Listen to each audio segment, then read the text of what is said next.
tolerating Jane's insults to me.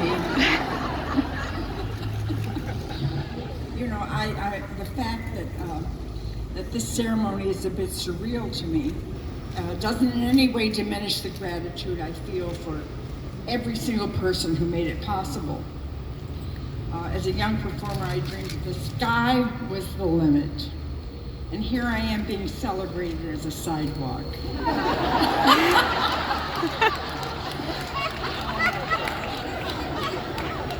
And what a journey it's been, from having to hit the pavement to being the pavement. Like everyone, I grew up mesmerized by the stories on the big screen. I studied them, but this is a plot twist I never anticipated. I mean, in the movies, if you were told you were getting your feet in your footprints in cement, that meant that two tough guys in fedoras would throw you in the trunk of the car and drop you off at the pier in the water. I'm almost certain that's not going to happen to me today, but you never know. There's never enough time to thank all the people who have been so helpful along the way, but I must mention a few.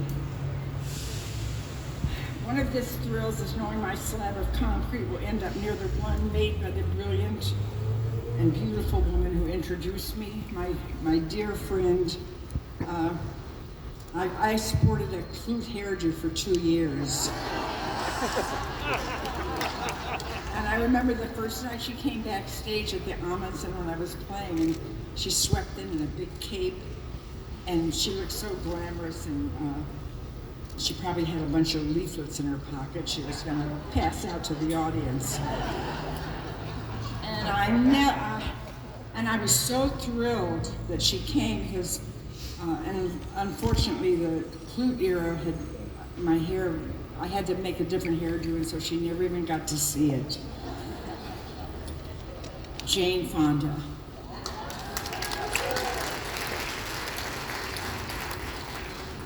And of course, there's no way I would be here today without the love, support, and genius of my partner, writer Jane Wagner.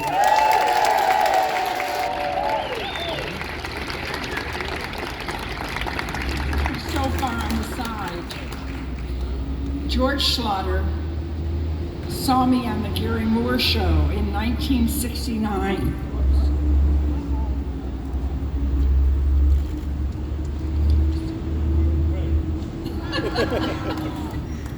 And he invited me to be on his show to join the cast of Laugh-In.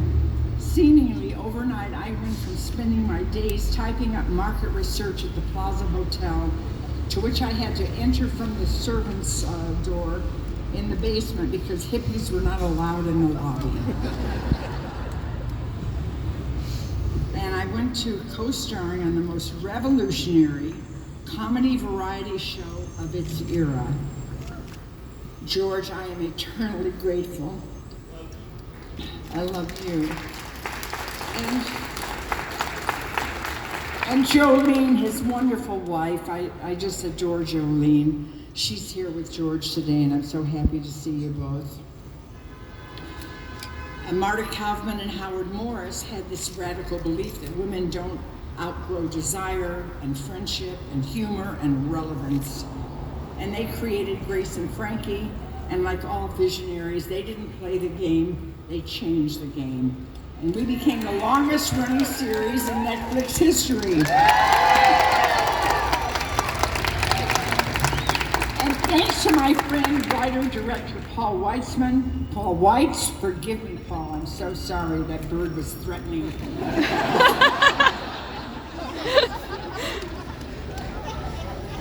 Who followed up our film, his film that he directed and wrote, Grandma and Admission. And I was sitting on the set one day and I called him up and I said, Paul, why don't you write Jane Fonda and me a movie? And by gosh, he did. And that's been shot and it's gonna come out, and I'm very anxious for you to see it all. It's a revenge movie. And thanks to everyone involved in our current film, 80 for Brady. where Jane and I are joined by Rita Moreno, who's sitting here in the front row, and Sally Field. And the four of us are in our 80s. Now, Rita and Sally both take exception to that rule because Sally is only 75 and Rita is 90 something or other. And so we compromised and we just said 80. And our collective age is 332 years.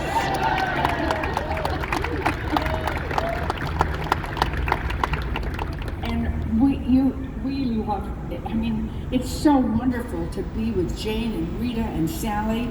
And, you know, you feel like we're like making a teen movie, like a beach blanket movie.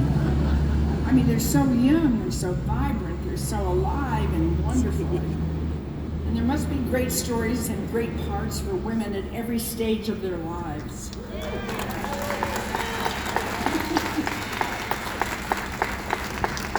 I send love and gratitude to the countless friends and colleagues I've worked with over the years. My thanks to everyone at the TCM Classic Film Festival and the TCL Chinese Theater. And I learned that TCL stands for the creative life, and that's a perfect name. I've been thinking about the legends who had this honor bestowed on them over the years and found a way to make this experience truly their own. I'm today wearing my new white Converse tennis shoes, but I'm also adding a little something special this little creature has walked beside me for years. I phoned Edith's mother and I asked her to send me a pair of Edith. Edith got on the phone and she said, "Yes, it would be fun if I could be there, but I'm very busy." And so I'll be putting her little Converses in cement next to mine.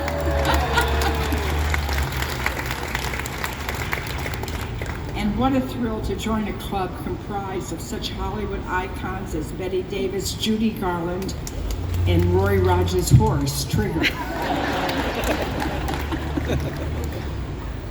There's just one thing I'm wondering. Since 1927, when silent screen star and producer Norma Talmadge, accidentally walked through a slab of wet cement and started this tradition. There have been about 300 imprints, and that means that there are more slabs of concrete than there is room in the forecourt. I totally get that. I mean, they take those slabs and they switch them in and out over time, but it would be kind of ironic if one day, years from now, they're reshuffling the cement blocks and mine ended up locked in a closet. Better it than me. Thank you all so much. This is an honor I will cherish.